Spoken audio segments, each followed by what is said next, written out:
Hello friends, in this video I'll show you how to sum numbers in a single Excel cell. Like and subscribe, support the channel. Let's get started. Let's look at this range of data. In each cell the numbers are separated by a comma. To sum up the numbers we will first divide them into different cells and then sum them up. Please note that the cells in this range have a text format so that each number remains separated by a comma and that the cell is not converted to number format. So we select the entire range, go to the Data tab and click the Text to Columns button. Leave the Delimited option, click Next. Since all the numbers are separated by a comma, we select it. Click Next. Select the cell in which we put the separated numbers, let it be D2, and click Finish.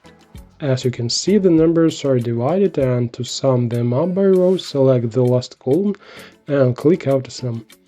And if we need to sum up the columns, we do the same. Great, but sometimes the numbers are arranged in cells like this. And to summarize them, standard delimiters are not suitable, but we need to get the result.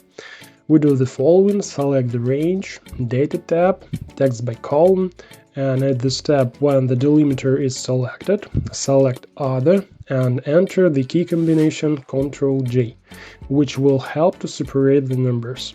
Click Next, select the destination cell and click Finish.